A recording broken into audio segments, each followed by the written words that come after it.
علیکم ورحمۃ اللہ وبرکاتہ۔ الحمد للہ رب العالمین والصلاة والسلام علی نبی الکریم، اما بعد، اعوذ باللہ من الشیطان الرجیم، بسم اللہ الرحمن الرحیم۔ یا ایھا الذین آمنوا اتقوا اللہ ولتنظر نفس ما قدمت لغد واتقوا اللہ ان اللہ خبیر بما تعملون۔ صدق اللہ العظیم۔ رب اشرح لی صدری ویسر لی امری واحلل عقدۃ من لسانی یفقهوا قولی۔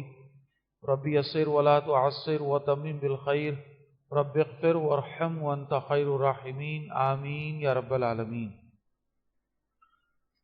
رمضان المبارک کا مہینہ بالکل اختتام پر، اور وہ جو الوداعی کیفیات ہم سب جانتے ہیں، خاص طور پر رمضان المبارک کی یہ برکتیں اور اس میں عبادات کا عالم، اللہ کے ساتھ ایک قرب کا احساس، اور یہ جو خاص یہ خوبصورت ترین عبادت ہے روزہ، جس کے اندر اپنی ایک روحانی کیفیت ہے، ایک عجیب جذب کی کیفیت ہے۔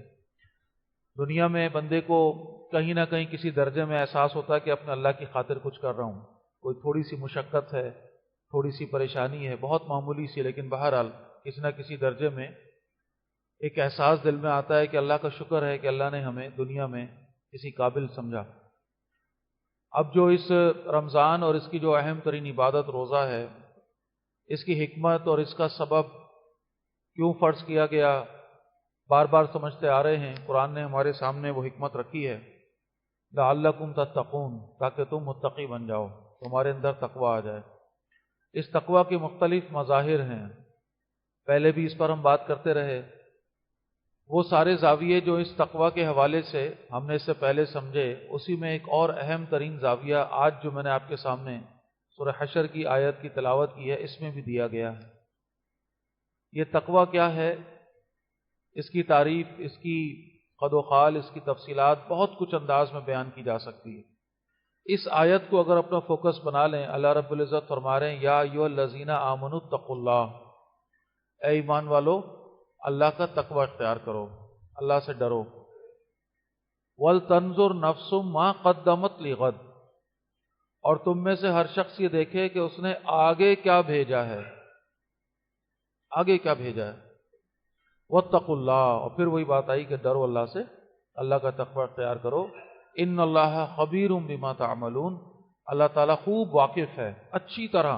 یہ جو خبیر کی اللہ تعالیٰ کی جو یہ وصف ہے، یہ جو صفت ہے، ایک تو ہوتا ہے نا جاننا کسی شے کا کہ معلوم ہے، نہیں، بہت باریکی کے ساتھ، بہت باریکی کے ساتھ، مائکرو ڈیٹیلز، اور وہ مائکرو نہیں بلکہ اس سے بھی آگے کوئی نینو پیکو کے لیول پہ لے جائیے۔ اللہ سے کچھ چھپا ہوا نہیں، خبیر بما تعملون، ہر وہ شے جو تم کر رہے ہو، تمہارے اعمال۔ تو آج انسان نے ڈسکور کیا نا، وہ زوم کرتا ہے، زوم ان کرتا ہے، جاتا ہے اور اس کو اور انلارج کرتا ہے، اور ڈیٹیلز، اور اوپر جاتا ہے، اور اوپر، اندر سے اندر، اندر سے اندر۔ تو یہ تو اللہ نے انسان کو جو اتنی سی ذہانت اور اتنی سی عقل دے دی ہے، اللہ کے اس قدرت کے مقابلے میں تو اس میں سمندر اور قطرے کا بھی ریشو نہیں بنتا۔ تو اس سے انسان نے اتنا اپنے آپ کو زوم ان کرتے کرتے وہ ڈیٹیلز میں کہاں سے کہاں پہنچ گیا۔ تو وہ اللہ تعالیٰ کے پاس جو ٹیکنالوجی، جو اللہ کی قدرت اور طاقت ہے، وہ کتنی باریکی کی حد تک، جو انسان کوئی عمل کر رہا ہے، اس عمل کے پیچھے انٹینشن، اس کی نیت، اس کا ارادہ، اس کے حالات، کیا اپورچونٹیز تھیں اس کے پاس، کیا مواقع تھے اس کے پاس، کیا کیا اس نے، کیا کر سکتا تھا اور کیا کیا۔ کل قیامت کے دن جو حساب کتاب ہے، اس کے پیمانے جو ہیں وہ بڑے عجیب ہیں۔ دنیا کے اندر تو ہم صرف یہ جانتے ہیں بھائی کہ یہ کثرت ہے، یہ اکثر کا معاملہ ہے، اس نے زیادہ کیا، اس نے کم کیا۔ زیادہ سے زیادہ آپ آپس میں بات کر کے، یا ہم آپس میں بات کر کے ایک دوسرے کو موٹیویٹ کرنے کے لیے کیا کہیں گے کہ بھائی تو نے 6 نفل پڑھے، میں نے 2 نفل پڑھے، تو جیت گیا۔ ایسے ہی ہے نا، تم نے کتنا بھائی، تم نے 3 پاروں کی تلاوت کر لی، ارے بھائی میں تو صرف 1 پارے کی تلاوت کر پایا، تم آگے نکل گئے۔ دنیا میں یہی معیار ہے، دنیا میں تو اب اس کے علاوہ ہمارے پاس کیا ہے؟ کچھ بھی نہیں۔ کون کتنا جو ہے وہ تعداد کے لحاظ سے آگے جائے گا، ہم دنیا میں اسی شے کو ہی اپنا پیمانہ، اپنا معیار بنا سکتے ہیں۔ ہمارے پاس تو کوئی ایسا میٹر، کوئی ایسا پیمانہ ہے ہی نہیں نا کہ جو اندر کے حال کو نکال کر سامنے رکھے. یہ پیمانہ اللہ کے پاس ہے، یہ میٹر اللہ کے پاس ہے، اور کل قیامت کے دن یہی وہ شے ہے جس سے سارے اعمال ضرب کھائیں گے. ضرب کھا کر پھر وہ رکھے جائیں گے اس ترازو کے اندر جو وزن کرے گا. وہ ترازو جس کے بارے میں پچھلی دفعہ بھی بات آئی تھی کہ جس کا عالم یہ ہے کہ پورے زمین اور آسمان بھی اس میں رکھ دیے جائیں تو اس میں سما جائیں. تو ہر عمل نکلے گا، ملٹی پلائی ہوگا. نیت کس نیت سے کیا؟ اللہ کی رضا کے لیے کیا، یا یہ ہے کہ بس دنیا کو دکھانے کے لیے کر دیا، خدا نہ خواستہ لوگوں پر روب جمانے کے لیے کر دیا، شہرت کے لیے کر دیا، تو وہ تو بربادی، وہ تو مائنس سے ضرب کھا جائے گا. تو 1 کروڑ کو اگر مائنس سے ضرب دیں گے تو کیا بن جائے گی وہ رقم؟ مائنس کی. تو وہ ثواب کے بجائے کیا بن گیا؟ گناہ بن گیا. اللہ کے نبی نے فرمایا جس نے دکھاوے کی نماز پڑھی اس نے شرک کیا. تو نماز تو اوکے ہے، بالکل ٹھیک ہے، سارے پروٹوکولز پورے ہیں، بلکہ دکھاوے والا شخص تو زیادہ اچھی نماز پڑھتا ہے. جو دکھانے کے لیے پڑھتا ہے وہ تو زیادہ احتیاط کے ساتھ، بڑے پروٹوکولز کے ساتھ. تو بات جو ہم سمجھ رہے ہیں وہ یہ کہ لیکن مسئلہ یہ ہے کہ کیونکہ اس کی نیت میں مسئلہ ہے، لہٰذا وہ عمل نیکی نہیں رہا بلکہ الٹا گناہ ہو گیا، اور بدترین گناہ ہو گیا، شرک. لیکن اگر فرض کریں کہ ایسی کوئی خدا نہ خاصہ نیت نہیں بھی ہے کہ جس میں لوگوں کا دکھاوا وغیرہ ہو، لیکن اس نیت میں کوئی دم نہیں ہے، اللہ کی رضا، وہ خلوص کی کیفیت نہیں ہے، وہ خشوع و خضوع کی کیفیت نہیں ہے، تو جس شے سے وہ ملٹی پلائی ہے وہ کم سے کم کرتے جائیے تو ہم جانتے ہیں کیا ہوگا. فرض کریں کہ اگر 0 سے ملٹی پلائی کر دیا، کوئی نیت کوئی خاص عادت ہے اٹھک بیٹھک کی، آئے اٹھک بیٹھک کی اور چلے گئے، درمیان میں اللہ اور اللہ کی رضا کا کوئی کام، کوئی لینا دینا ہے ہی. تو اب اسی کروڑ کو 0 سے ملٹی پلائی کریں تو کیا بنا؟ 0 ہو گیا. اب نامہ مال میں جب رکھا جا رہا ہے تو اس کا وزن کچھ بھی نہیں. تو وہاں نامہ مال میں جب گناہ نکل رہے ہوں گے ایک کے بعد ایک، انسان حسرت میں، پچھتاوے میں رو رہا ہوگا، ہائے یہ میں نے کیا کیا، ہائے یہ میں نے کیا کیا. اب وہ نکلتے جا رہے ہیں، نکلتے جا رہے ہیں. انسان پچھتا رہا ہے، یار یہ لمحات میں نے کیوں اپنی بیوقوفی میں ضائع کر دیے، کیوں؟ جو ضائع ہو گئے لف کام میں، بیکار کام میں، ان کی بھی حسرت ہوگی. ہائے یہ گھنٹہ نکل کے آیا، کیا کیا؟ کچھ نہیں کیا تم نے اس میں بھائی، تم پڑے رہے غفلت میں، بیکار کی باتوں میں، وہ ضائع پھینک دیا نکال کے. پھر ایک نکلا یہ گناہ کا کام تھا، بائیں پلڑے میں آ گیا. پھر کچھ نکلا وہ بیکار پھینک دیا اٹھا کے. اف، ایسا عالم عجیب ہوگا وہ. اور اس کے بعد بالآخر کوئی نیکی نکلے، رمضان کے 30 روزے آ رہے ہیں جی تمہارے، چلو جی شکر ہے کچھ تو نکلا، کچھ تو آئے گا بھائی، یہ تو بڑی عبادت تھی. 30 دن تک بھوکے پیاسے رہے تھے روزانہ مخصوص وقت کے لیے، اور خوب اہتمام کے ساتھ روزے رکھے تھے، بالکل بھی ان کو ٹوٹنے نہیں دیا ہم نے اپنے حساب سے، کیونکہ ہمارا خیال یہ صرف ہوتا ہے کہ روزہ ٹوٹتا ہے کس سے؟ کھانے اور پینے سے، بس. تو کھانے پینے سے ہم رک جاتے ہیں. اب کھانے پینے سے رکے ہوئے ہیں اور یہ سمجھ رہے ہیں کہ جی روزہ پرفیکٹ ہو گیا، پورا ہو گیا. اب پتہ چلا وہ 30 روزے نکلے، گنتی پوری ہے. اچھا ہمارے حساب سے وہی معاملہ ہے، گنتی پوری ہے نا. آپس میں وہاں بھی روزے پورے رکھے، ہاں جی الحمدللہ. بچے آپس میں بات کر رہے ہوتے ہیں، بڑے تو خیر الحمدللہ ایسی نہیں، لیکن بچے ہاں بھی 30 پورے رکھے. اب یار میرا ایک چھوٹ گیا، ابے جا بھائی میرے تو 30 پورے رکھے، واہ بھائی واہ. تو 30 کا یا جو بھی کہہ لیں گنتی کا حساب ہے سارا. اب وہاں نکلے وہ 30 نکلے جناب. اب بندہ سوچ رہا ہے کہ چلو شکر ہے بھائی کچھ تو نکلا ہے، اس کے تو وزن بھی اچھا ہوگا. 30 دن تک بڑے اہتمام سے میں نے روزے کو سنبھالا تھا، سحری سے 5 منٹ پہلے رک جاتا تھا، افطار کے 2 منٹ بعد کھاتا تھا، بڑا احتیاط کیا. اب وہ نکال کے جیسی پلڑے کے اندر رکھے گئے، وزن ہی نہیں ہے، وہ فرق ہی نہیں پڑا، ترازو وہیں کے وہیں ہیں. یہ کیا ہوا؟ یہ کیا ہوا بھائی؟ ارے 30 دن تک روزے رکھے، بھوکے پیاسے رہے، سب کچھ کیا، اور یہ سب رکھا یہاں پہ اور اس کا وزن کوئی نہیں. اللہ اکبر. پھر جو پچھتاوا ہوگا نا جناب علی، اف، کیسا پچھتاوا ہوگا، کیسا پچھتاوا ہوگا. بھائی روزہ تو نے رکھا، لیکن اس روزے کی حفاظت محض کھانے پینے کو سمجھ کے اس سے تو رکا رہا، لیکن ساری باتیں چل رہی ہیں، غیبت چل رہی ہے، جھوٹ چل رہا ہے، بد نگاہی چل رہی ہے، موبائل کھولا ہوا ہے، اور موبائل اسکرین پہ جو آ رہا ہے اپنے لیے جائز سمجھا ہوا ہے اس کو. اللہ محفوظ فرمائے. اپنے معیارات بھی طے کر لیے ہم نے، جس شے کو ہم تصور نہیں کر پاتے کبھی کہ یہ کوئی حیا کے معیارات پر پورا اترے، اس کو تو اب ہم نے بے حیائی سمجھنا بھی چھوڑ دیا. جو کچھ اس میں آ رہا ہے بےہودگی، جو کچھ اس میں بے پردگی کے عالم ہے، تو گھروں کے اندر تو یہ اب معیوب بھی سمجھنا بات چھوٹ گئی ہے. وہ جو بھی چیزیں اس میں آ رہی ہیں، جو کچھ بھی بتایا جاتا ہے، تو عجیب بات لگتی ہے کہ یار یہ تو لوگ کہتے ہیں اس میں کیا بڑی بات ہے، اس میں کون سا ایسا مسئلہ ہے. تو بہرحال یہ کہ روزہ رکھا ہوا ہے اور وہ سب چل رہا ہے ساتھ میں. نہ جانے کیا کچھ چل رہا ہے، آپس کے اندر بھی طنز بھی چل رہا ہے، اور دوسرے چھوٹے گناہ جن کو ہم نے گناہ سمجھنا چھوڑ دیا ہے، اللہ کے رسول کی سنت کے خلاف پتہ نہیں کتنا کچھ کب کر رہے ہیں، اسی روزے کے دوران کر رہے ہیں، اور کاروبار کے اندر بھی گڑبڑیں چل رہی ہیں، 2 نمبری بھی چل رہی ہے، لین دین میں بھی، ناپ تول میں بھی کمی، یہ سب گڑبڑیں چل رہی ہیں، دھوکہ دہی بھی چل رہی ہے، سارا کچھ چل رہا ہے، روزہ بھی چل رہا ہے، تو کیا وزن ہوگا اس روزے کا؟ کوئی وزن ہوگا؟ کچھ وزن نہیں ہوگا، ساری محنت رائے گا ہے۔ اللہ کے نبی نے فرمایا نا، جس نے روزہ رکھ کر بھی باطل کام نہ چھوڑا، اللہ تعالیٰ کو ایسے شخص کے بھوکا پیاسا رہنے کی کوئی حاجت نہیں، بس بھوکا پیاسا رہے ہو، فاقہ رہا ہے تمہارا، بس یہ اور کچھ بھی نہیں۔ بہرحال یہ کہ یہ اعمال نکل رہے ہیں، ترازو میں رکھ رہے ہیں، پچھتاوے ہیں پچھتاوے ہیں۔ اچھا، اب آج کا جو موضوع ہے، آج کا موضوع، یہ تو میں بات تھوڑی پھیلا گیا، انسان 2 طرح کے اعمال کرتا ہے۔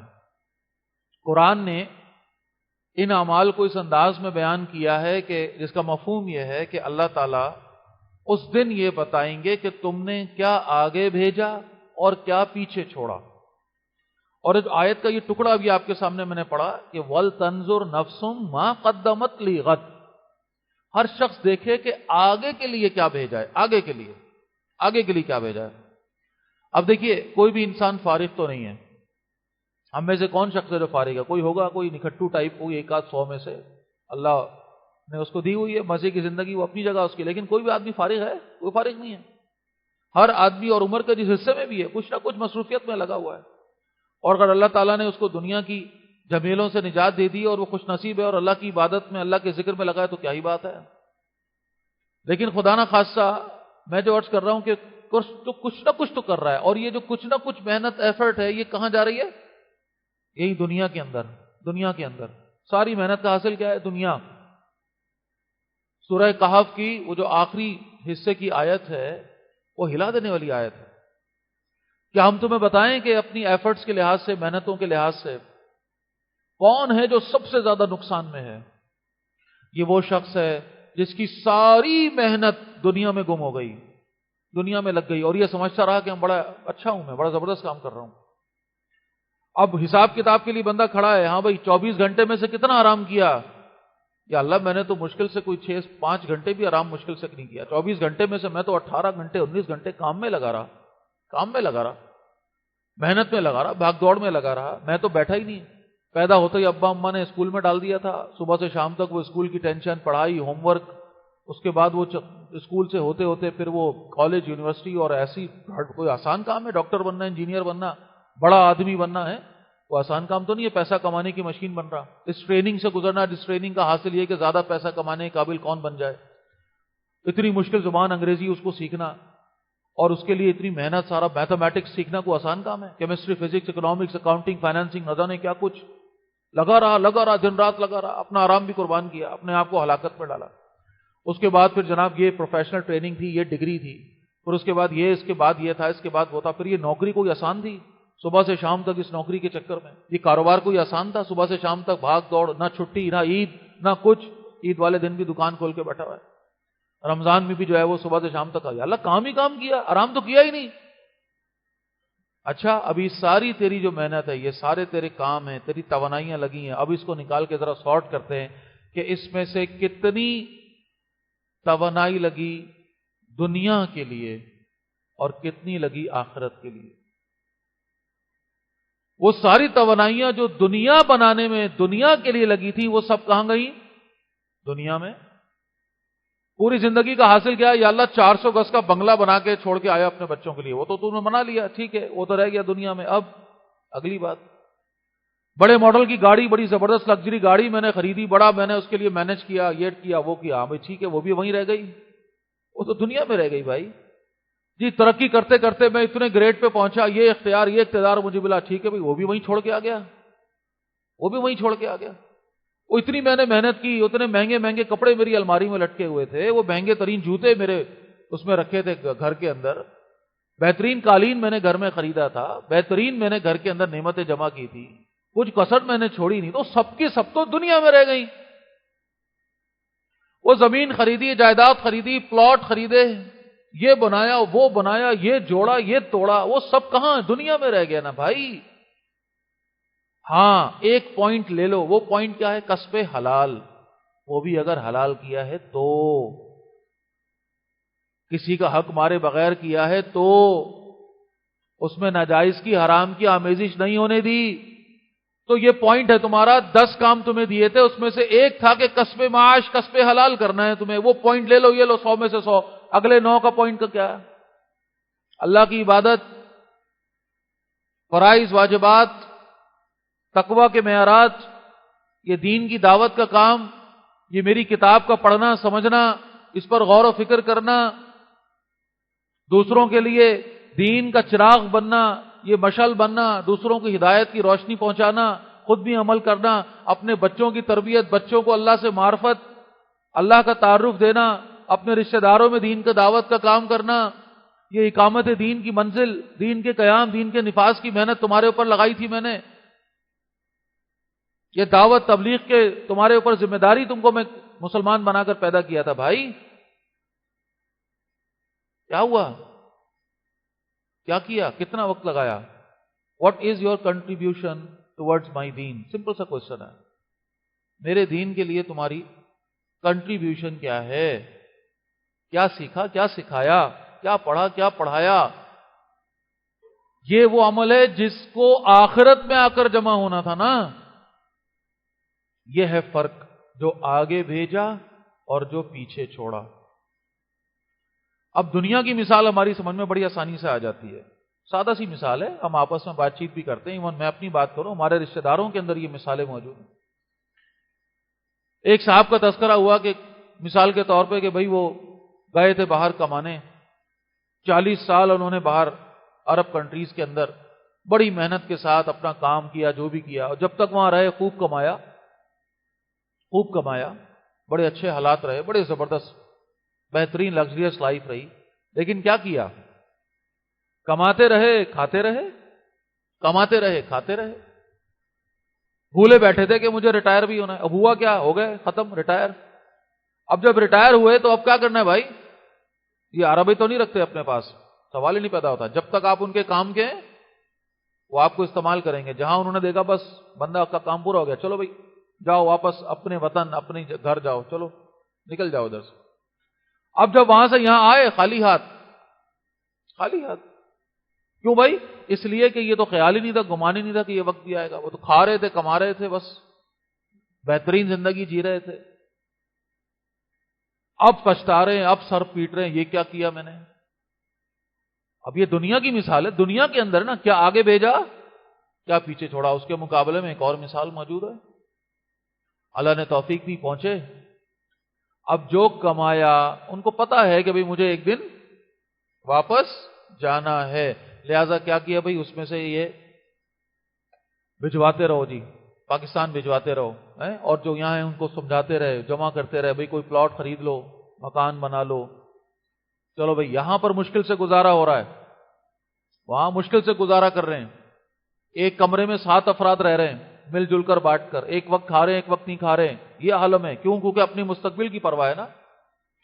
لہذا خوب بچا بچا کے ادھر بھیج رہے ہیں. پھر کیا ہوا جی؟ وہ جو بھی وہاں 25-30 سال محنت کی، اس کا حاصل یہ ہوا کہ پاکستان میں جب وہاں سے ریٹائر ہو کر یہاں آئے تو ایک چھوٹا موٹا کاروبار سیٹ ہوا ہے، اپنا گھر بنا ہوا ہے.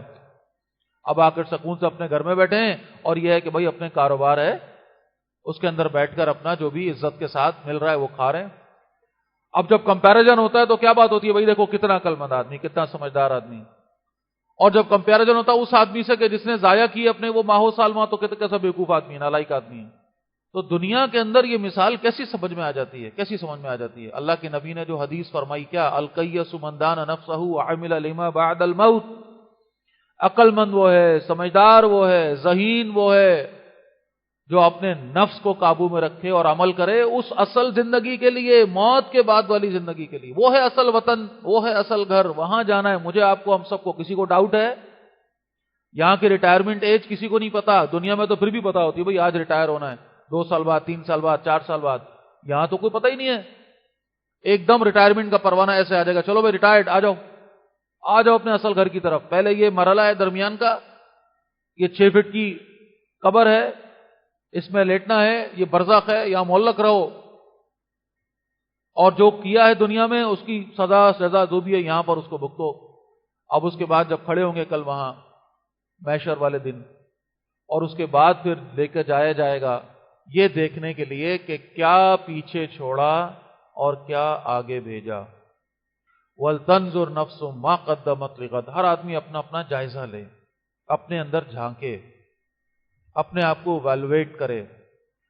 پورا دن آج ہم نے جو کچھ بھی کیا اس میں سے وہ اعمال کون سے ہیں جو دنیا ہی کے ہیں بس، اور وہ اعمال کون سے ہیں جس میں دنیا بھی میں نے لی اور اس میں الحمدللہ آخرت کا بھی میں نے نفع حاصل کیا، اور وہ اعمال کون سے ہیں گولڈن اعمال جو محض آخرت کے لیے تھے، جن کا دنیا میں کوئی فائدہ نہیں۔ گولڈن اعمال تو یہ ہیں وزن والے، کیونکہ درمیان میں وہ اعمال اپنی جگہ جو دنیا اور دین دونوں دیتے ہیں الحمدللہ۔ ہم اپنے معاش کے حوالے سے، کاروبار کے حوالے سے جائز حلال محنت جو کرتے ہیں یہ ہماری دنیا بھی ہے اور دین بھی ہے الحمدللہ۔ ان کا بھی اپنا وزن اپنے بڑا بہترین ہے، بڑا زبردست ہے، اس کی بھی بشارت بڑی زبردست ہے، لیکن میں عرض کر رہا ہوں کہ یہ وزن کے اعتبار سے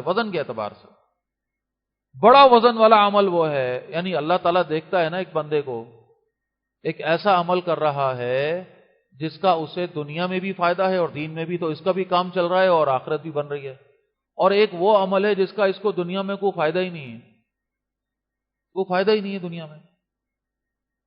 میں اگر اپنے کام میں لگا ہوں الحمدللہ دین اور دنیا دونوں بنا رہا ہوں، بے شک میں پھر عرض کر رہا ہوں یہ بہت اللہ کی طرف سے فضل نعمت اور نیک کاموں میں سے اہم ترین کام، ذمہ داری، اور جائز طریقے سے حلال طریقے سے مال کمانا اللہ نے دوست قرار دیا ایسے شخص کو۔ بہرحال اس میں اپنی دنیا اور دین دونوں ہے نا، تو اس کا اپنا ایک وزن ہے۔ میں عرض کر رہا ہوں وہ عمل جس میں دنیا ہے ہی نہیں، اس عمل سے دنیا میں کچھ مل ہی نہیں رہا، کوئی فائدہ دنیا کا نہیں ہو رہا۔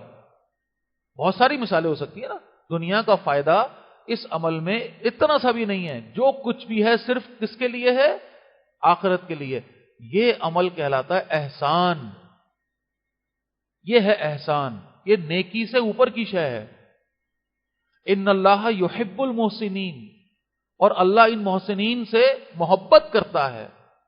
بھئی دیکھیں نا، آپ اس شخص کی ڈیڈیکیشن دیکھیں، اللہ کے ساتھ محبت دیکھیں کہ اس نے اپنی دنیا کو ترک کر کے ایسا عمل کر رہا ہے جس کا صرف فائدہ کہاں ہے؟ آخرت میں، دنیا میں کچھ نہیں مل رہا۔ تو یہ تو ہوا نا پھر واقعتاً اس بات کا ثبوت کہ اس کے لیے آخرت کی کوئی اہمیت ہے۔ یہ ایک ایسا کاروباری آدمی ہے جو اصل اس شے کو سمجھے بیٹھا ہے کہ میرا اصل گھر، اصل زندگی، اس کا فائدہ میں کروں، اور یہ جو بھی میں عمل کر رہا ہوں دنیا میں کوئی اس کا ریٹرن مجھے نہیں چاہیے، کوئی اس کا مجھے فائدہ نہیں چاہیے۔ اللہ ہمیں ایسے عمال کرنے کی توفیق عطا فرمائے۔ یہ وزن دار اعمال ہیں بھائی، یہ محسنین ہیں، اللہ تعالیٰ ان کی قدر کرتا ہے، ان کے اعمال کو اللہ تعالیٰ ضائع نہیں ہونے دیتا۔ یہ ہے وہ اعلیٰ ترین انسان محسن جس کو بار بار ہم کہہ رہے ہیں، جس کو احادیث میں کہا گیا، قرآن میں کہا گیا۔ قرآن اٹھائیے، ہر تھوڑی دیر بعد صفحے پلٹیے، تلاوت کرتے ہوئے آپ کو محسنین، اللہ تعالیٰ ان محسنین کی قدر کرتا ہے، ان سے محبت کرتا ہے، ان کے عمل ضائع نہیں ہونے دے گا، ان کو اعلیٰ ترین جنتوں میں ٹھہرائے گا۔ کس طرح سے قرآن میں آپ دیکھیں ان محسنین کی قدر ہے، صرف اور صرف اللہ کے لیے، آخرت کے لیے، دنیا کا کوئی فائدہ نہ، ایسے اعمال، گولڈن اعمال، بہترین عمل والے، اور یہ ہے کوالٹی بیسڈ اعمال۔ ان میں کوالٹی ہے جو اصل شے ہے، جہاں سے ہم نے بات کا آغاز کیا تھا، کوانٹٹی نہیں، کوالٹی۔ دنیا میں بھی ہم کہتے ہیں بھائی کوانٹٹی نہیں بلکہ کوالٹی چاہیے، تو آخرت میں بھی کوالٹی، نیت کیا تھی، ارادہ کیا تھا، خلوص کتنا تھا، اس کے حساب سے وزن ہے ان اعمال کا۔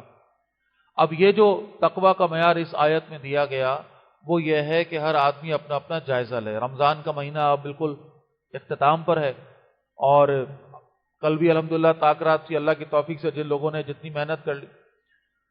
آج بھی جفت ہے لیکن بڑی قیمتی رات ہے بھائی، رمضان کی ہر رات قیمتی ہے اور آخری عشرے کی ہر رات قیمتی ہے، اس میں سے پھر وہ 5 تاکرات ہیں، ان کی کیا ہی بات، جن میں سے کوئی ایک رات ہے جس کو مل گئی وہ اس کی تقدیر بدل گئی، قدر والی رات، 1000 مہینوں سے افضل رات، فرشتوں کی معیت میں ایک شخص عبادت کرتا ہے، سبحان اللہ، کیا ہی بات ہے۔ اب جو میں عرض کر رہا ہوں وہ یہ کہ اپنا جائزہ، یہ آخری ساعتیں رمضان کی ہیں، 2 دن 3 دن، اپنا جائزہ لیں بیٹھ کر سکون سے، اب تک کی زندگی کا حاصل۔ کوئی حرج نہیں ہے ایک لسٹ بنا کے 2 کالم بنا کے لکھنا شروع کریں، کیا کیا، اچیومنٹ کیا ہے میری، میں اس وقت کہاں کھڑا ہوں، ابھی اسی وقت موت آ جائے اگر، اور ہم سب جانتے ہیں کہ موت کسی وقت بھی کسی کی بھی آ جائے گی۔ اب آج کل یہ واٹس ایپ اور اس پر ویڈیوز اور وہ سب چیزیں آتی ہیں، ہم دیکھ رہے ہوتے ہیں چیزیں، تو لوگ بھی بھیج رہے ہوتے ہیں۔ ابھی کوئی 2-3 دن پہلے ایک صاحب کا کسی نے بھیجا، کہیں پہ معاملہ ہوا ہے کہ وہ امامت کروا رہے تھے کسی مسجد میں، اور سجدے میں گئے ہیں، اس کے بعد مقتدی انتظار میں ہیں کہ بھی اللہ اکبر کی آواز آئے گی، تو آواز ہی نہیں آ رہی، کافی دیر ہو گئی۔ پھر وہ آگے بڑھ کے ایک صاحب نے جب ولایت والا کے روح نکل گئی، سبحان اللہ، کیا اللہ نے ان کو، یعنی وہ موت کے جس کی ہم سب حسرت کرتے ہیں، اللہ تعالیٰ، اور صرف نماز نہیں، نماز کی امامت کرتے ہوئے رمضان کے مہینے میں ایسی موت۔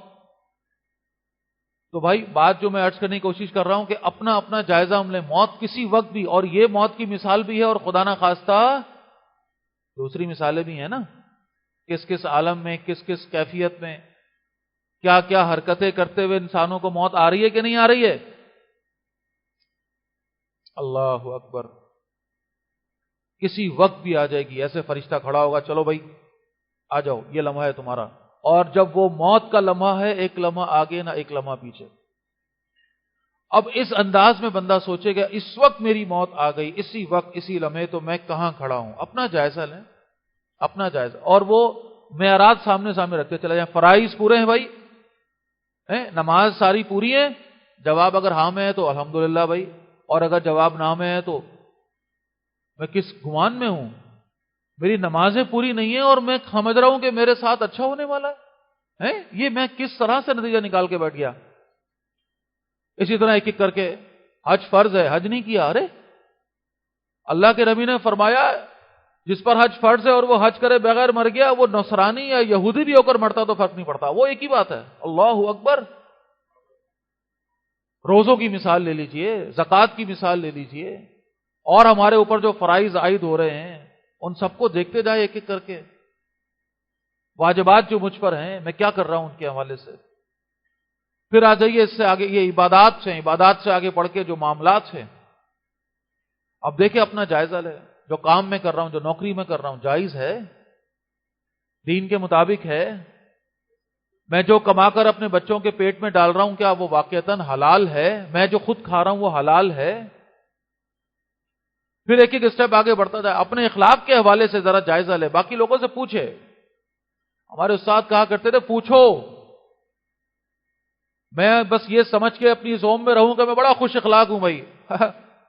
ارے بھائی پوچھو تو صحیح، پہلے تو اپنی بیوی سے جا کے پوچھو، پہلے اس کو اعتماد ملو کہ نا سچ سچ بتا، اور پھر پوچھو اس سے، وہ بتائے گی، اچھا طرح سے پول کھولے گی۔ اگر اس نے سچ بتا دیا، لگ پتہ جانا ہے۔ اپنے بھائی سے، اپنے پڑوسی سے، اپنے کلیگ سے ہاتھ جوڑ کے پوچھو، بھائی میرے اخلاق کے بارے میں مجھے بتاؤ، کیا سمجھتے ہو میرے بارے میں، کیا جانتے ہو میرے بارے میں؟ جائزہ لو ذرا اپنا، لوگ کیا سمجھتے ہیں، اخلاق کیا ہیں اس شخص کے، بات کرنا کو پسند کرتا ہے کہ نہیں کرتا، کوئی ساتھ رہنے میں خوشی محسوس کرتا ہے کہ مصیبت محسوس کرتا ہے۔ دکاندار اپنے گاہکوں سے ذرا پوچھے کہ بھائی مجھے کیسا دکاندار پایا، گاہک اپنے دکاندار سے پوچھے کیسا گاہک مجھے پایا، میرے لین دین میں کہاں گڑبڑ ہے، میری گفت و شنید میں کہاں گڑبڑ ہے۔ اپنے اخلاق کا جائزہ لیں اور دیکھیں اپنے آپ کو، تولیں کہاں کھڑا ہوں میں۔ اللہ کے نبی نے فرمایا تم میں سے بہترین وہ ہے جو اخلاق میں اچھا ہے، تو الٹی بات یہ ہوگی کہ جو اخلاق میں اچھا نہیں ہے وہ بدترین ہے۔ دیکھیں انسان بہترین ہوں کہ بدترین ہوں۔ سنتوں کا جائزہ لے، میں اللہ کے رسول صلی اللہ علیہ وسلم کا امتی ہونے کا دعوے دار ہوں، کہاں کھڑا ہوں؟ یہ سنتوں کی لسٹ پوری کتابوں میں یہ لکھی ہوئی ہے، یہ نبی اکرم صلی اللہ علیہ وسلم کی سنتیں ہیں، جو میرے رسول ہیں، میرے لیے اسوہ کامل ہیں، جن کی شفاعت کا میں امیدوار بن کے جی رہا ہوں۔ کیا تعلق ہے میرا ان سے؟ کوئی مجھے دیکھ کر پہچان کر کیا کہے گا کہ یہ رسول کی امتی ہے کہ نہیں؟ اپنے حلیے سے، اپنے معاملات سے، اپنے کردار سے کیا میں لگتا ہوں رسول اللہ کا امتی؟ دیکھیں اپنا جائزہ لے ہر آدمی، کل قیامت کے دن مجھے دیکھ کر خوش کہوں گے کہ اب ناراض ہو جائیں گے خدا نہ خواستہ۔ دیکھیں ایک ایک شے کا جائزہ لیں۔ پھر یہ تو آ گئے وہ کم از کم کے معیارات، اب جو ذمہ داری ہم پر عائد ہو رہی ہے بھائی، دین کی دعوت کی، امر بالمعروف نہی عن المنکر، دین کی اقامت، دین کا نفاذ۔ قرآن پڑھتے جائیں اور دیکھتے جائیں، کس کو شک ہے یہ قرآن پر رکھا ہوا ہے سامنے، بھائی دیکھیں پڑھیں، ذمہ داریاں میرے اور آپ کے اوپر عائد کی گئی اللہ کی طرف سے۔ پھر ظاہر سی بات ہے جب یہ ساری چیز انسان دیکھ رہا ہے، کر رہا ہے، تو اب اس کو اندازہ ہو کہ میں کہاں کھڑا ہوں۔ جائزہ اپنا لیں، آج کتنا جھوٹ بولا، کتنی غیبت کی، کتنوں کا دل دکھایا، کتنوں سے لڑائی کی، کتنوں کو گالی بکتی، پتہ نہیں کیا کچھ کیا۔ اس طرح ایویلویٹ کرے ہر شخص، وَلْتَنْظُرْ نَفْسٌ مَا قَدَّمَتْ لِغَدٍ، کہاں کھڑے ہو؟ اللہ کے ذکر کے خزانے کتنے ہیں میرے پاس؟ قرآن کی تلاوت کتنی ہے میرے پاس؟ قرآن کتنی دفعہ تکمیل کر لی آج تک؟ 40 سال کی عمر ہو گئی، واہ بھائی سبحان اللہ۔ قرآن کتنی دفعہ تکمیل کی؟ 40 سال کی عمر میں اگر 400 دفعہ کی تو چلو سمجھ میں آتا ہے، سبحان اللہ۔ اگر 4 دفعہ بھی نہیں کی، کس زوم میں ہوں میں، کس گمان میں ہوں میں؟ اللہ پوچھے گا میرا کلام تیرے پاس پڑھنے تک کا وقت نہیں تھا اس کو؟ کہاں کی ذمہ داری تو یہ ہے کہ اس کو سمجھنا ہے، اس پر غور و فکر کرنا ہے، اس کی زبان کو سیکھنے کی محنت کرنی ہے اپنی اپنی استطاعت کے مطابق، اس کے اعمال پر عمل کرنا اور کروانا ہے۔ اور یہاں عالم یہ ہے کہ اس کو پڑھنے کا ٹائم نہیں ہے، دیکھنے کا ٹائم نہیں، گھر میں گرد جمی ہوئی ہے اس کے اوپر، یہ تک یاد نہیں ہے، رمضان میں بس ہو جاتی ہے کچھ، رمضان کے بعد جو رکھیں گے اس کو تو اگلے رمضان تک پتہ بھی نہیں ہے کہ قرآن رکھا کہاں ہے۔ اللہ کا ذکر ہے، اللہ کا نام ہے، تسبیح ہے، تحلیل ہے، تکبیر ہے، کتنی دفعہ پڑھی بھائی؟ صبح کے اذکار، شام کے اذکار، یہ وہ اعمال ہیں جو خالص آخرت کے لیے ہے نا۔ کتنا کر رہا ہوں میں؟ کیا ہے میری اس وقت کیفیت؟ اپنا اپنا جائزہ لے، ہر شخص اپنا جائزہ لے۔ یا ایھا الذین آمنوا اتقوا اللہ، اے ایمان والو اللہ سے ڈرو، ولتنظر نفس ما قدمت لغد، ہر آدمی اپنا اپنا جائزہ لو، ایویلویٹ کرو اپنے آپ کو، دیکھو کہاں کھڑے ہو، کیا بھیجا ہے تم نے آگے، تمہارے ہاتھ جو کما رہے ہیں، جو محنتیں ہو رہی ہیں، جو بھاگ دوڑ ہو رہی ہیں، اس میں سے کتنی وہ ہیں جو دنیا میں رہ جانے والی ہیں، کتنی وہ جو اپنے ساتھ لے کر وہاں جاؤ گے۔ دیکھو، واتقوا اللہ، ڈرو اللہ سے، تقوی اختیار کرو اللہ کا۔ اللہ مجھے اور آپ کو اس بات کی سمجھ اور عمل کی توفیق عطا فرمائے۔ ایک نقطہ یہ بیان کرنا ہے کہ جو حالات اس وقت عالمی سطح پر ہو رہے ہیں، اصل حقیقت تو اللہ واقف ہے، کل کیا ہوگا یہ کوئی نہیں جانتا سوائے اللہ کے۔ بہرحال اندازے لگائے جا رہے ہیں، لوگ اپنے تاثرات بھی دے رہے ہیں، بہت کچھ آ رہا ہے، اس سے پہلے بھی بہت کچھ آتا رہا، جاتا بھی رہا۔ بولنے والوں نے یہ بھی کہا تھا کہ 2023 دنیا کا آخری سال ہے، اور بڑے گارنٹی کے ساتھ آ گئے تھے بڑے بڑے دانشور۔ بہرحال ہم 2024 میں ہیں اس وقت، لیکن یہ بات تو طے ہے کہ بہت جلدی قیامت ہمارے قریب ہے، اس میں کوئی شک نہیں۔ قرآن نازل ہوا ہے 1450 سال پہلے، اور اس میں اللہ پاک فرما رہے ہیں کہ کوئی شک نہیں کہ قیامت ساتھ آ لگی ہے، بالکل ساتھ۔ تو ہم تو پھر بہت قریب ہیں اس کا مطلب۔ اللہ کے نبی فرماتے کہ میں اور قیامت ایسے ساتھ ساتھ بھیجے گئے، 2 انگلیوں سے اشارہ فرمایا۔ تو یہ تو بات سمجھ آ رہی ہے، اور جو حالات ہمارے سامنے آ رہے ہیں، تیسری عالمی جنگ نظر آ رہی ہے شروع ہوتی ہوئی۔ پہلی عالمی جنگ یہودیوں کی سازش تھی، دوسری عالمی جنگ یہودیوں کی سازش تھی۔ کسی کو اگر اس بارے میں ڈاؤٹ ہے تو اس کی سادگی اور بھولپن پر اعتراض ہے، کتابیں بھری پڑی ہیں، اور ان کے اپنے جو دانشور ہیں ان کی کتابیں، ہماری تو بات چھوڑ دیں، ہم تو کسی کھیتی میں ہیں، ان کے اپنے لوگ ہیں کہ جنہوں نے یہ ساری چیزیں کھنگال کر دنیا کے سامنے رکھی۔ اور اب انہی یہودیوں کی یہ سازش ہے کہ تیسری عالمی جنگ تیار ہے، کیونکہ ہر عالمی جنگ کے بعد فائدہ کس کا ہوا ہے؟ یہودیوں کا ہوا ہے، آپس میں لڑوا کر یہ بیٹھ کر پیچھے، بڑے سازشی دماغ لوگ ہیں یہ۔ تو اب یہ تیسری جنگ اگر چھڑتی ہے تو اس کے بعد جو منظر نامہ ہوگا، وہاں بم گر رہے ہیں، وہاں بھوک کا عالم ہے، لیکن ذرا غور فرمائیے گا، فلسطین کے مسلمان تو گویا 75 سال سے تیاری کر رہے ہیں ایسی لمحات کی، وہ تو تیار ہیں۔ وہ آج استقامت کا پہاڑ اس لیے بنے ہوئے ہیں کہ انہوں نے تو یہ ساری چیزیں اپنے بچپن سے دیکھی۔ آج جو وہ نسل وہاں جوان ہے بلکہ بوڑھی ہونے کے قریب ہے، انہوں نے یہ سب کچھ دیکھ کر، ان سے بہت کچھ سیکھ کر اپنے آپ کو زندگی میں رکھا ہوا ہے نا۔ تو لہٰذا وہ تو اس کو ایکسپیکٹ کر رہے تھے اور وہ اس کے لیے تیار تھے، اور وہ استقامت بھی دکھا رہے ہیں۔ ہمیں وہ منظر دیکھ کر حیرت ہو رہی ہے۔ ہم تو صحابہ کے قصے پڑھ کے ہمارے دل میں ڈاؤٹس آ جاتے تھے کہ بھئی یہ کیسے ممکن ہے کہ ایک آدمی بولے کہ نماز پڑھو میرا تیر نکال دو، میں تلاوت کر رہا ہوں تو میری ٹانگ کاٹ دو۔ صحابہ کے قصے ہیں نا۔ ارے آج اس دور میں یہ اللہ کے بندوں نے کیا ویڈیوز نہیں دیکھ لی ہم نے؟ بچے کا آپریشن ہو رہا ہے، ٹانگ کا ٹانکے لگا رہا ہے ڈاکٹر، اینستھیزیا ہے نہیں، وہ کہہ رہا ہے میں تلاوت کر رہا ہوں، ویڈیو بنی ہوئی ہے باقاعدہ۔ اور یہ ہے کہ وہاں وہ تلاوت کر رہا ہے اور اس کے وہ چلا رہے ہیں، وہ ٹانکا چل رہا ہے، اس کا لگ رہا ہے ٹانگ میں۔ اور ابھی آئیے کہ وہ بچے چھوٹے چھوٹے پتھر باندھے ہوئے انہوں نے غزوہ احزاب کی بھی یاد تازہ کر دی، کوئی کسر نہیں چھوڑ رہے بھائی، وہ حجت ہمارے اوپر تمام ہو رہی ہے۔ وہ جو جنت کے معیارات بنا رہے ہیں، ان معیارات کی روح سے اپنے آپ کو دیکھیں گے تو سمجھ نہیں آ رہا کہ ہمارا ہوگا کیا، سمجھ نہیں آ رہا کیا ہوگا۔ بہرحال یہ ہے کہ میں جو عرض کر رہا ہوں کہ اگر یہ وقت ہم پر آ گیا تو کیا ہوگا، ہم تیار ہیں، ہم تیار ہیں۔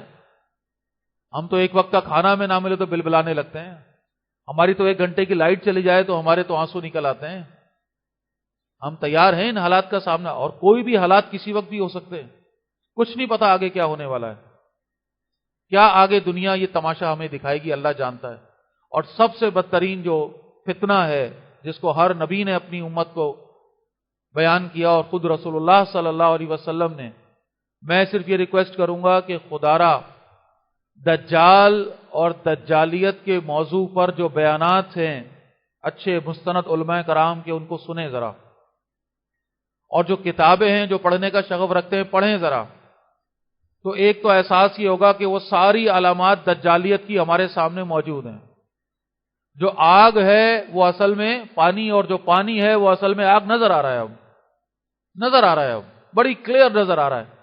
وہ سارے خواص جو دجال کے احادیث میں بتائے گئے، وہ جو عبور اس کا ہے، جو ٹیکنالوجیز آج ہم دیکھ رہے ہیں، مشرق میں بیٹھے تو مغرب میں سنے تو ایک پہر کے اندر یہ فاصلے طے کر جائے، تو یہ سب اس طرح سے یہ ساری چیزیں ہمارے سامنے نظر آ رہی ہیں۔ وہ کنٹرول کرتے چلے جا رہے ہیں، بارش وہ برسا رہے آرٹیفیشلی، کھیتیاں یہ اگا رہے، کیا کچھ نہیں کر لیا، تھوڑی بہت کسر رہ گئی ہے۔ تھوڑے دنوں بعد وہ جو دجال اکبر ہے وہ بس اس نکلنا ہی چاہتا ہے، اللہ جانتا ہے یہ کب ہوگا، یہ تو ہم نہیں کہہ سکتے۔ کوئی کہہ رہا ہے جی اس دن ہوگا اس دن ہوگا، یہ نہیں کہنا چاہیے، یہ مناسب نہیں ہے۔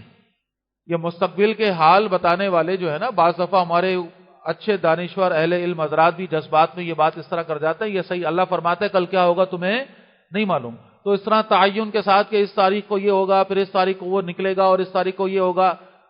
عرض کرنے کا مقصد صرف یہ ہے کہ امکانی طور پر تو رکھا جا سکتا ہے کہ بھئی حالات یہ اشارہ کر رہے ہیں، حالات یہ بتا رہے ہیں کہ بہت جلد ہے یہ جو ہونے والا ہے۔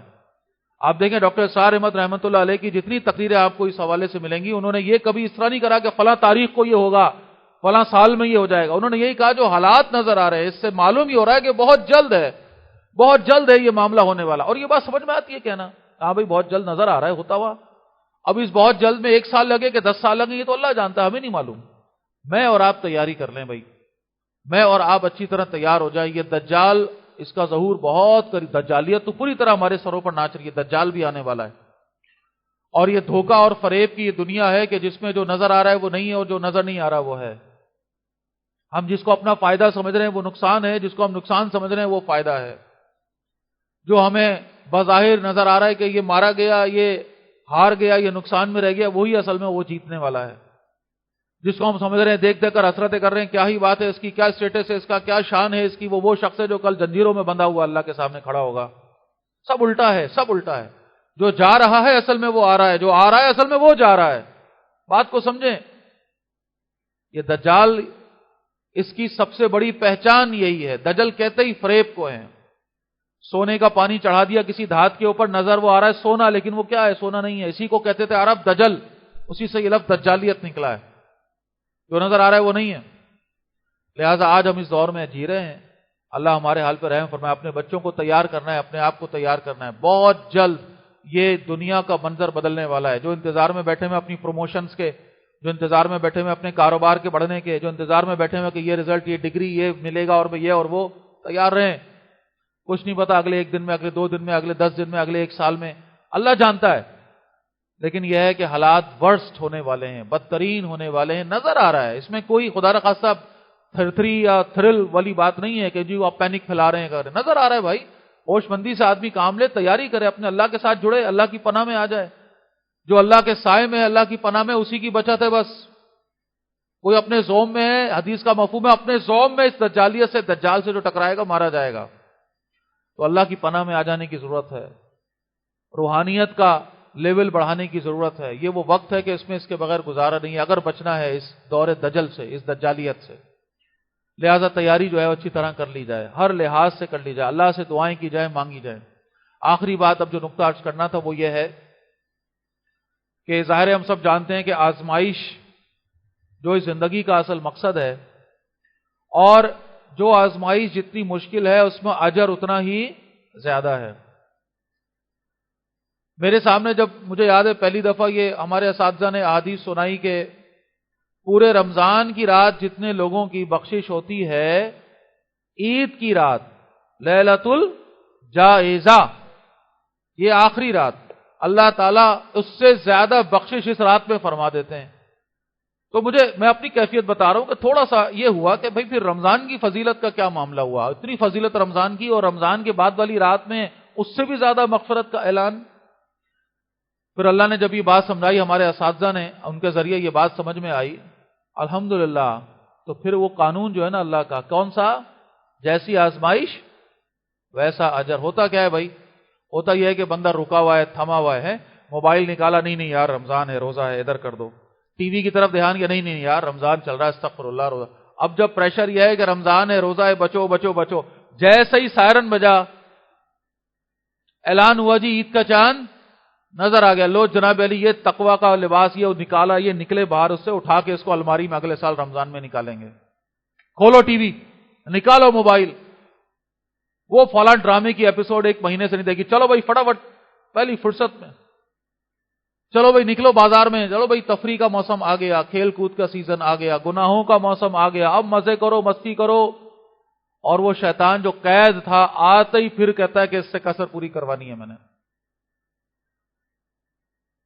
اللہ اکبر، یہ رات جو عید کی رات ہے، جس کو لیلۃ الجائزہ کہا گیا، انعام والی رات، اس میں عبادت کون کرے گا؟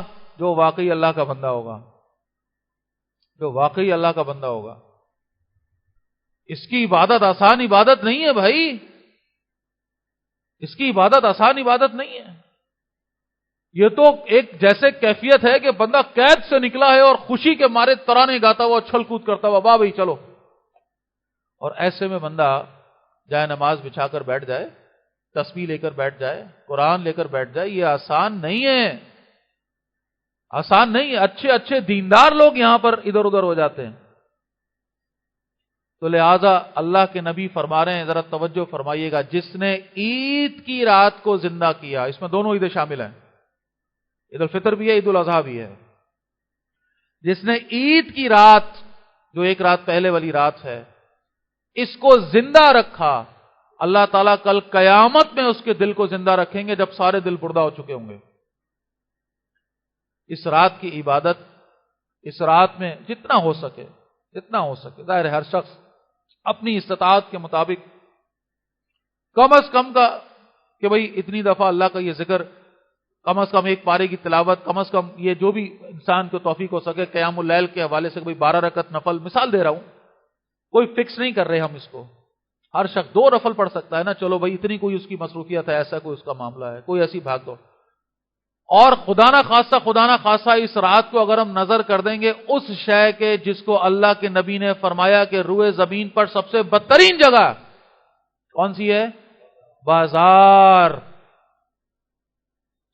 اللہ کے نبی فرما رہے ہیں بدترین جگہ اس زمین پر کیا ہے؟ بازار ہے، بازار۔ ایک مومن کا تو عام معاملہ بھی یہ ہونا چاہیے کہ بازار بس ایسے جائے جیسے کوئی قیامت مصیبت سر پر آ گئی ہے، جائے خریدے اور نکلے۔ اب ظاہر دکانداروں کی یا ان تاجروں کی بات نہیں ہو رہی، ان کا تو کاروبار ہے، وہ تو وہاں موجود ہیں۔ بات اس انداز میں ہو رہی ہے کہ وہ آدمی جو بازار میں جاتا ہے اور پھر کئی خرافات ہیں وہاں پر، بہکنے کے، پھسلنے کے، گناہوں کے کئی اس کے اندر جو ہے وہ امکانات، پھر اسراف و تبذیر کے سارے معاملات ہیں، پھر وہاں دیکھتے کہ بندہ کڑ رہا ہوتا ہے کہ یار یہ نہیں خرید سکتا، وہ نہیں خرید سکتا، اندر ہی اندر فرسٹریٹ ہو رہا ہوتا ہے۔ بہرحال اب پتہ چلا جی یہ لیلۃ الجائزہ، انعام والی رات، اللہ تعالیٰ بس بخشش فرمانے کے اس میں ہے، ارادے میں ہے، اور بندہ جو ہے وہ کیا کر رہا ہے؟ بازاروں کی، اللہ اکبر، کیسی بیوقوفی ہو جائے گی، کیسی بدبختی ہو جائے گی۔ اللہ مجھے اور آپ کو سمجھ عطا فرمائے۔ اس رات کو ہم نے ضائع نہیں کرنا بھائی، اس کے اندر کچھ نہ کچھ حصہ عبادت کا رہے، اور جتنی چھوٹی عبادت ہو سکے ہر بندے سے کرنے کے بعد کم از کم کا کوئی کہ گناہوں سے تو بچے۔ چلو بھائی نہیں ہے ہمت، ایسے ٹوٹے پڑ رہے، نہیں نفل پڑے جا رہے، نہیں تلاوت ہو رہی، نہیں ذکر ہو رہا، تو بھائی اللہ کا نام لے کے مسنون دعائیں پڑھ کے سو جائے آدمی، کم از کم گناہوں میں تو نہ گزارے، فلمیں دیکھ کر اور گانے سن کر اور پتہ نہیں کیسی کیسی چیزیں کر کے۔ اللہ اکبر، ایسی پیاری رات، مغفرت والی رات، اور اس کے اندر بندہ گناہوں میں لگ جائے تو اس سے بڑی کوئی بدبختی ہے؟ تو ایک جگہ میں پڑھ رہا تھا کہ فرماتے ہیں کہ اصل میں اس رات کا معیار بڑا اہم ہے آگے کی زندگی کے لیے۔ جس نے اس رات میں عبادت کی نا، اس کے لیے آسان ہو جاتا ہے اپنی اس عبادتوں کو آگے جاری رکھنا، پھر واقعتاً اس کا دل تھم جاتا ہے اور پھر فرائض و واجبات میں اور نوافل میں اللہ اس کو توفیق عطا فرماتے ہیں۔ تو بھائی اس رات میں انشاءاللہ جو بھی ہو سکے گا عبادت کا اہتمام انشاءاللہ اپنی اپنی توفیق جو بھی اللہ کی طرف سے مل جائے اس میں کرنا ہے۔ اللہ تعالیٰ مجھے اور آپ کو توفیق عطا فرمائے کہ رمضان میں جو کچھ ہم نے کیا ہے اللہ اسے قبول فرمائے، اور اس کا دوام، اس کا تسلسل ہماری زندگیوں میں نظر آئے، وہ تقوی، اس کے معیارات، اس کے جو کچھ بھی